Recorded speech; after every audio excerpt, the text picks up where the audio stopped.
Hello and welcome to this course on MATLAB programming for numerical computations.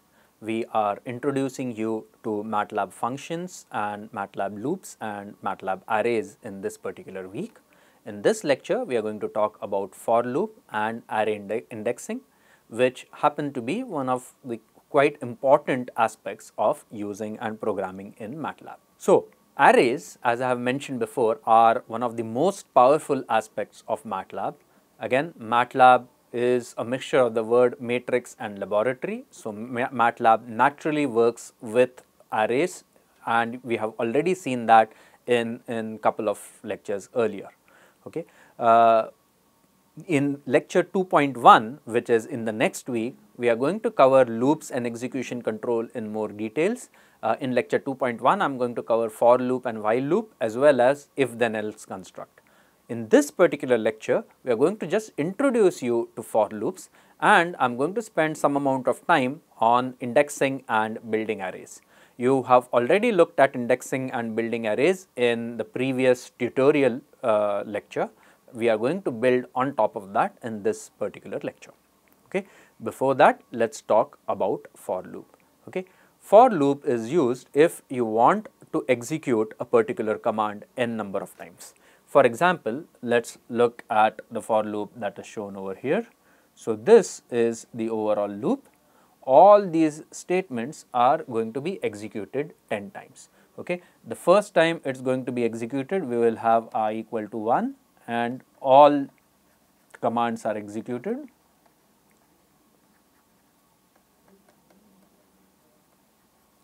Then when the code comes to the end statement, okay, it will go back over here, I becomes equal to 2, okay, and again all commands will get executed once again.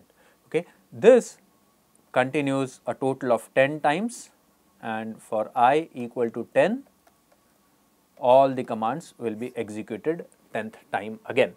Okay. So, this is online version of MATLAB, and let us create a new file, edit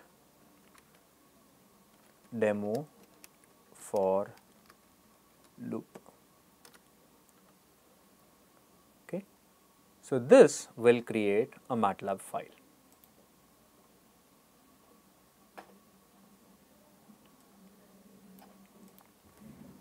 Okay, we will comment this.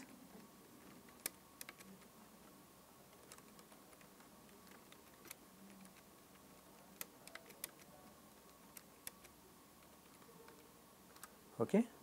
So, let us say n equal to 10 for I equal to 1 to n, and we will just say display I.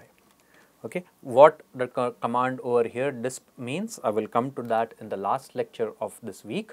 This is just going to display our value I. Okay. So, let me save and run this. So, you can just click over here and it will save and run the file. Okay. And this is what you get. Okay. As I had showed in the video, in the PowerPoint earlier, this is going to run for I equal to 1 and it will display the value of I. It is going to run for I equal to 2, will display the value of I, and so on. It will run up to I equal to 10 and it will display the value of I. Now, let us say instead we have another command, okay, dbl I equal to 2 into I. Okay, I will put a colon so that the result is not echoed on the screen, and I will use dbl I over here. Okay. I will save and run. I will clear the screen and I will run this. Okay. As you can see, 2, 4, 6, 8, 10, 12 up to 20 is printed over here. Why? Because this command is executed, thereafter this command is executed, and finally you have all of these values that are printed. Okay. Let us say we wanted to build an array that contained basically 2, 4, 6, 8, 10, what we could have done is we could have said, let us say that array is A, the ith row first column of A is going to be equal to dBl of I. Okay. This is what we can do, sorry, equal to dBl I. Okay. Let us run this and it prints out all of this, and let us look at the array A. I will double click this, okay, and I actually see this particular guy. Okay. I am seeing this as a row vector because I have written this as A of I. If I were to write it like this, it is going to become a column vector. Okay. And let me show you. I am using the command clear vars to clear all the variables. As you can see, now there is no more variable in the workspace, and let me run this. Okay. And now if I double click A, my A will be a column vector with 10 rows.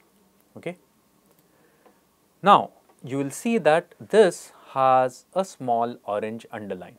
Okay. So if you hover over it, it will say that the variable appears to change size in every loop. Okay. Now this is usually a bad programming practice. There is no error over here, but it is a bad programming practice. So what we can do is we can pre-allocate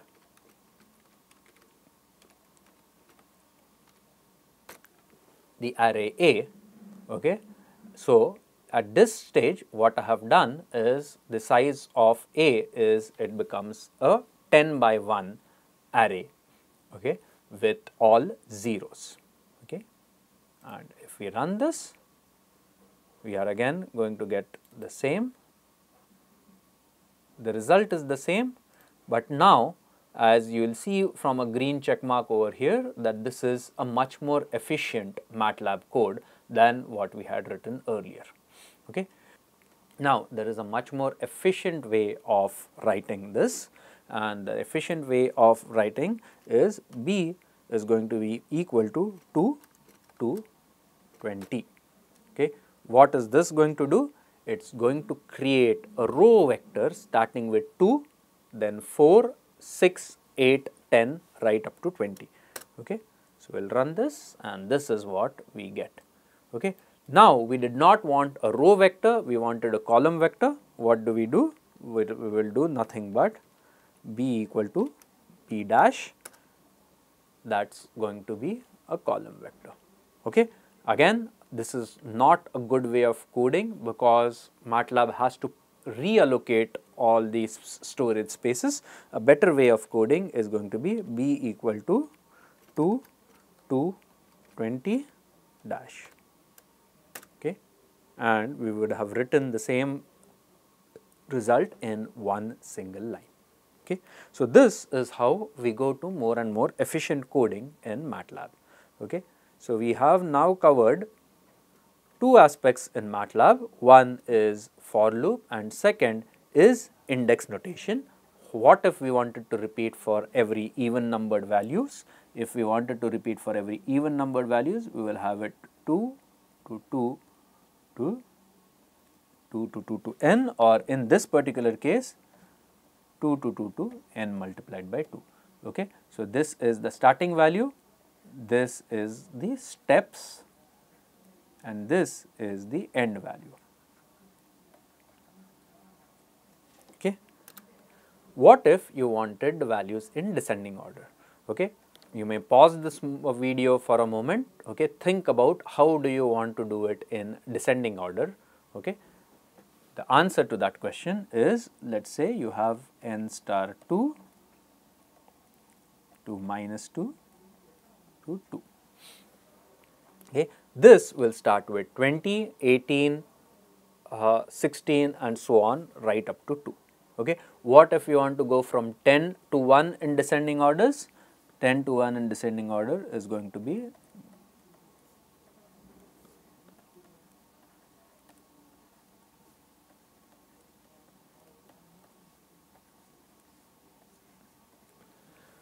Okay. Now, a question to try out. What if I write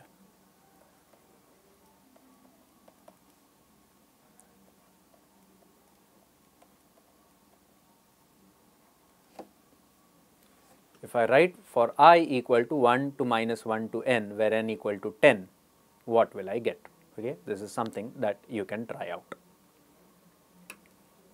Okay, so now I am not going to give an answer. Okay, you can try this out in MATLAB yourself. Okay, now let's take a fun example. Okay, this is where we want to push our idea of using MATLAB for doing a very simple exercise. Here I want to calculate the value of pi using arrays and using random number generator. Okay, let's not worry about if you are first or second year undergraduate student. Maybe these are the concepts that are not yet taught in any of your courses. Maybe for senior undergraduate or postgraduate students, you might recognize this from your random numbers course. Okay, so what we are going to do is we are going to generate n points at random in the first quadrant. Okay, let us say we are going to generate points at random. These will come in over here. Okay. Now, the number of points that lie within this circle, okay, divided by the total number of points that I have generated, okay, that ratio is going to be equal to this divided by a squared, where a, because a is equal to 1, that ratio is going to be nothing but pi by 4. Okay. So, if the distance d is less than or equal to 1, then that particular point is going to lie within the circle. If the distance is greater than 1, that point is going to lie outside the circle. Okay. And the ratio of points that are going to lie within the circle divided by the total number of points is going to be equal to pi by 4. This is what we are going to use in order to calculate the value of pi. Okay. Caveat, this is valid only for uniformly distributed random numbers, and again I am not going to go over it, but that's a caveat. This is not universally true statement. This is only for a particular type of distribution. A uniformly distributed random number can be generated using MATLAB code RAND. Okay. RAND gives you uniformly distributed random numbers between 0 and 1. Okay. So, let us try that out.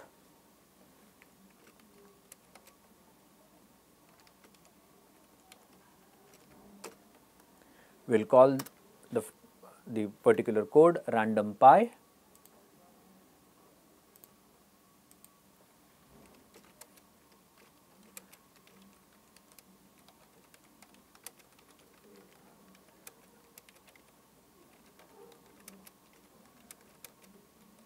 Okay. So, we will use a random number generator to calculate value of pi. Let us generate n equal to 100 random numbers. Okay. For I equal to 1 to n, let us generate the point. My point is equal to rand2. Okay. Why rand2? Because that will generate x and y coordinate. Rand2 is going to generate a 2 valued random number vector. Okay. Distance d is going to be equal to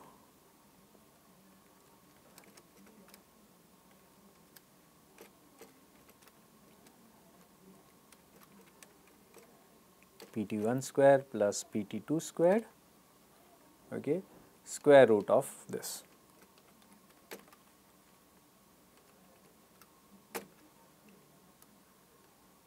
Okay. Now, what we are gonna do is basically we are going to have the total, all of the d's written over here. Let us say di. Okay, and so we are going to store it in a vector of size 100 and end. Okay, and finally we are going to count the number of d's that are going to exceed the value 1. Okay, or so that is what we are going to do. Okay, so the way we can do this is, and again over here we will say d equal to zeros n comma 1. Okay, and let us run this. When we run this, we have now an array of n. Okay,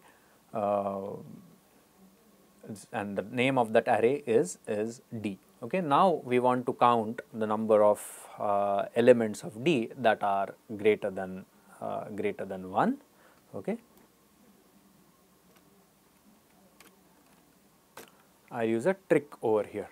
D in brackets d greater than 1 equal to blank. What this is going to do is, this is going to eliminate all the points in d that have value greater than 1. Okay, so let us try this out, what this does. Let us say we have, let us look at A. Okay, A is 2, 4, 6, 8, 10, 12, 14, 16, 18, 20. If I say A greater than 10, what does it show? It shows a logical array. So, this is less than 10, less than 10, less than 10, less than 10, this is equal to 10, and all of these are greater than 10. Okay. So, let me write A greater than 10 equal to blank. This is the result that you get. Okay. That is what we are going to use over here. Okay. And then res is equal to length d divided by 4. Sorry, length d divided by n. Okay. So, this is going to be equal to pi by 4. So, pi is going to be 4 multiplied by this. Okay. So, let us try that out. We have run this code and let us see the value of res. Okay. So, the pi, instead of being 3.14, it is now calculated as 3.36. Okay. Let us say disp res over here, so that the value of result gets displayed. So, let us run it once again, and this time the value is calculated as 3. Run it once again, it is 3.24, run it once again, 3.04, and so on. Okay. Now, instead of 100, let us do this for 1000 numbers and see what we get. Okay. If you do it for 1000 numbers, you will see the value of pi comes closer and closer to 3.14. Why? That is what is known as law of large numbers in probability that you have done in your 10th standard course. Let us do this for 10,000 numbers and you will see that the number gets even closer to 3.14. Okay. 3.1404, 3.152, 3.119, 3.158 and so on. Okay.